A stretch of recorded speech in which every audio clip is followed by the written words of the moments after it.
कहानी की शुरुआत में हमें डेविड नाम का एक आदमी दिखाया जाता है जो कि ड्रग की तस्करी करने के लिए एक आदमी के पास जाता है। जब डेविड उस आदमी को ड्रग दे देता है तो बदले में वो आदमी डेविड को पैसे नहीं देता, जिसके कारण दोनों में लड़ाई होने लगती है। गुस्से में डेविड उस आदमी को गोली मार देता है, जिससे उस आदमी की वहीं पर मौत हो जाती है। तभी गोली की आवाज़ सुनकर वहाँ पर पुलिस आ जाती है, जो कि डेविड को देख लेती है। अब डेविड अपनी जान बचाने के लिए जंगल की तरफ भागता है। भागते हुए डेविड पुलिस स्टेशन तक आ जाता है, जहाँ पर वो विजय को हाथ में फावड़ा लेकर पुलिस स्टेशन से बाहर निकलते हुए देखता है। इसके बाद हमें दिखाया जाता है कि आज का दिन 2 अक्टूबर 2014 का दिन है, जिस दिन विजय ने सैम की लाश को दफनाया था। सीन में साफ दिखाया जाता है कि विजय हाथ में फावड़ा लेकर पुलिस स्टेशन से बाहर निकलता है, जिसका मतलब है कि उसने उस पुलिस स्टेशन के अंदर ही सैम की लाश को दफनाया था। विजय को लगता था कि यह रहस्य सिर्फ उसी को पता है, पर उसे क्या पता था कि किसी और के कदम उस पुलिस स्टेशन पर पड़ चुके हैं। मतलब अब डेविड भी उस रहस्य को जान चुका था। इसके बाद डेविड अपने घर की तरफ भागता है, जहां उसका पीछा कर रही पुलिस उसे पकड़ लेती है। अब कहानी हमें सीधा 7 साल बाद की दिखाई जाती है, जहां पर हमें विजय और उसकी फैमिली के बारे में दिखाया जाता है, जो कि अभी भी अतीत के उस हादसे से सदमे में है। विजय की फैमिली अभी भी सहमी और डरी हुई है। डर की वजह से उसकी बेटी अंजू को मिर्गी के दौरे पड़ते हैं। हालांकि विजय इस बीच एक नॉर्मल ऑपरेटर से एक थिएटर का मालिक बन चुका है।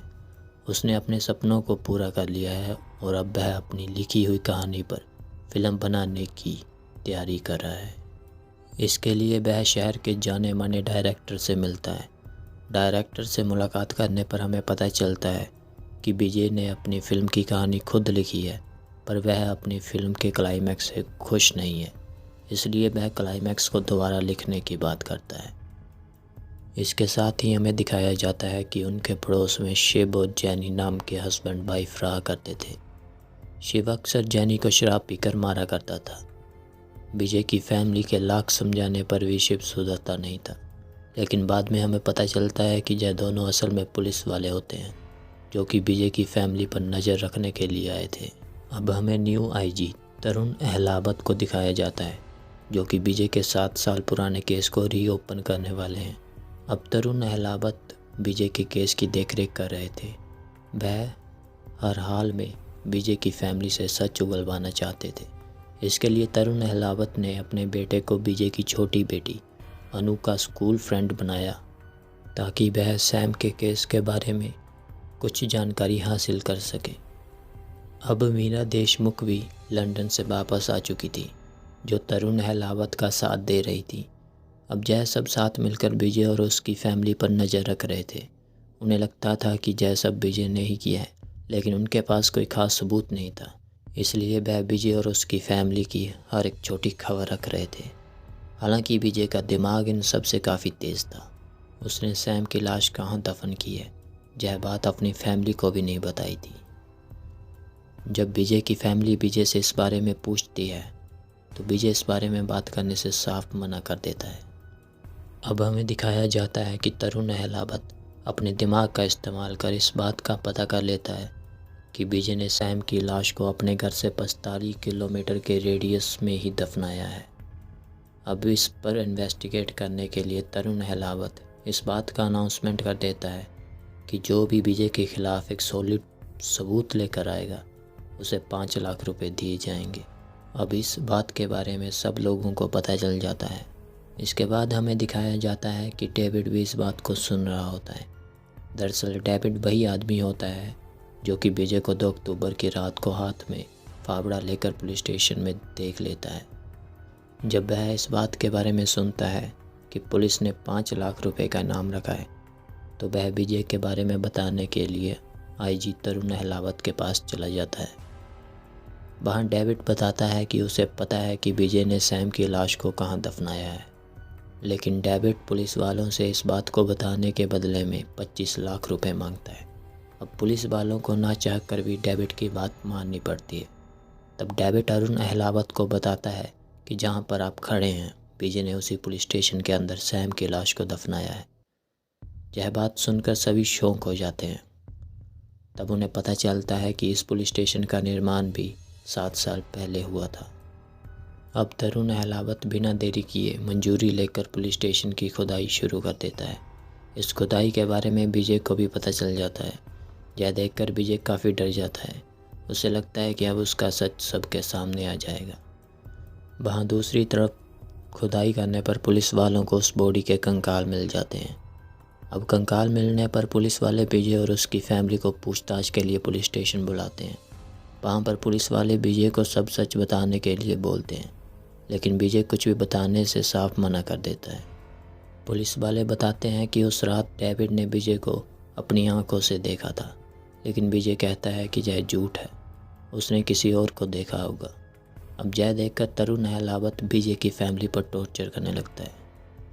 अपनी फैमिली पर टॉर्चर देखकर विजय तरुण अहलावत को सब सच बताने के लिए राजी हो जाता है।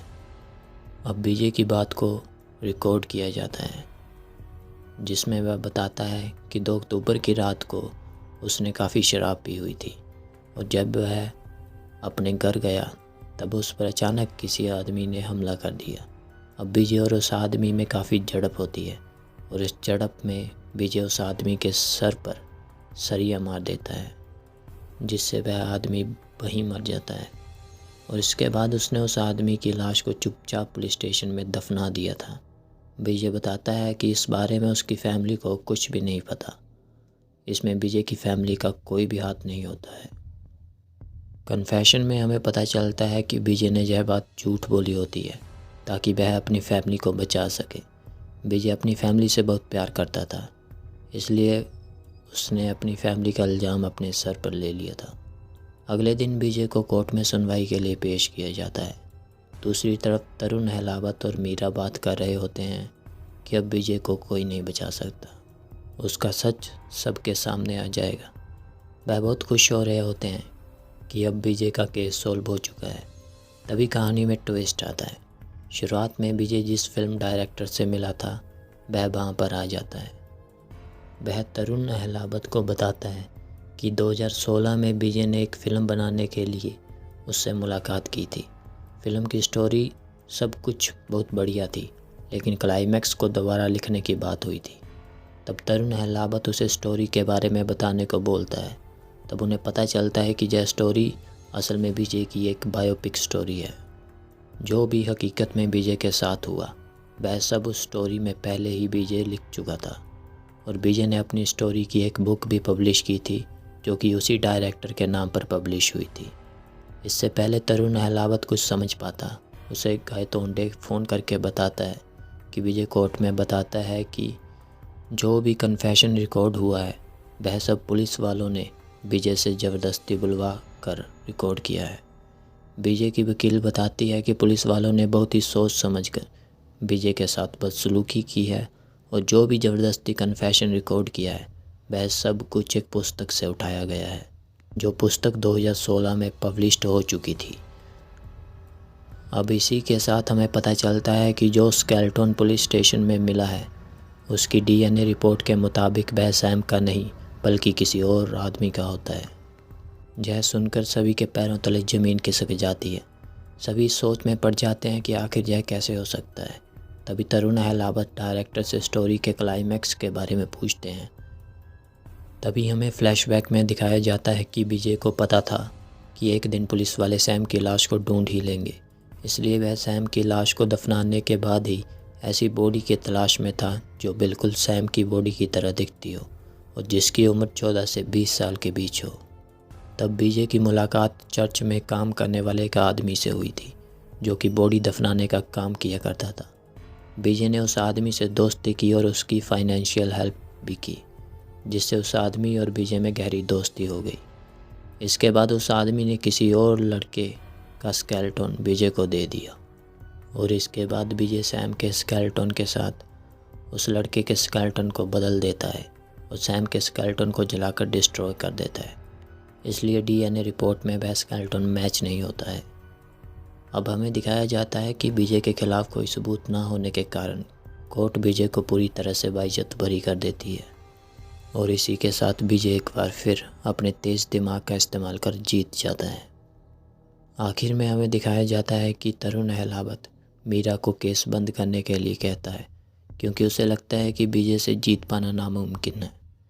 विजय अपनी फैमिली को बचाने के लिए हमेशा ढाल बनकर खड़ा है और इसी के साथ यह फिल्म यहाँ पर ख़त्म।